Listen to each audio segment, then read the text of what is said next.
صدر رجب Tayyip Erdogan ترک ریاستوں پر مشتمل ترکی کونسل کے 11ویں سربراہی اجلاس میں شرکت کے لیے کرغیزستان پہنچے تو ان کا شاندار استقبال کیا گیا۔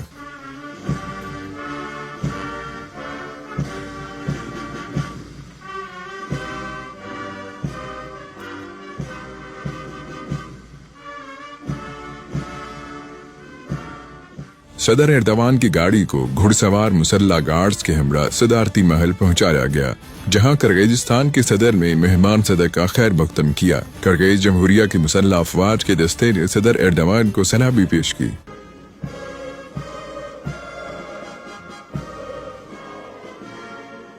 صدر ایردوان نے کرغیزستان کے صدر اور اعلیٰ حکام سے وفود کے ہمراہ کئی اہم ملاقاتیں کی، جن میں دونوں ممالک کے درمیان تعلقات کو فروغ دینے کے سلسلے میں تاریخی اقدامات کیے گئے۔ دونوں ممالک کے درمیان 2011 سے قائم کردہ اسٹریٹجک پارٹنرشپ کو جامع اسٹریٹجک پارٹنرشپ میں تبدیل کر دیا گیا۔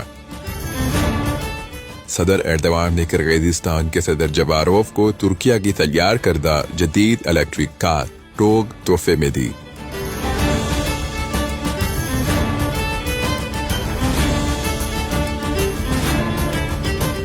جبکہ کرغیز صدر میں صدر ایردوان کو ایک اعلیٰ نسل کا گھوڑا تحفے میں پیش کیا۔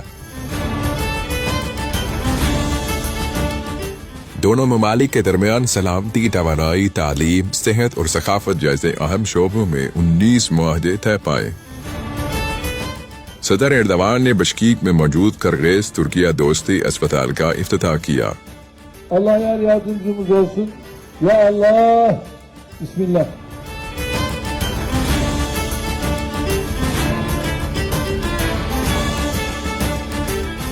صدر ایردوان نے تجارتی حجم کو $2 ارب سے $5 ارب تک بڑھانے کے عزم کا اعادہ کیا۔ دورے کے اختتام پر کرغیز صدر جباروف نے صدر ایردوان کو ماناس آرڈر اعزاز سے نوازا، جو کرغیزستان کا اعلیٰ قومی ایوارڈ ہے۔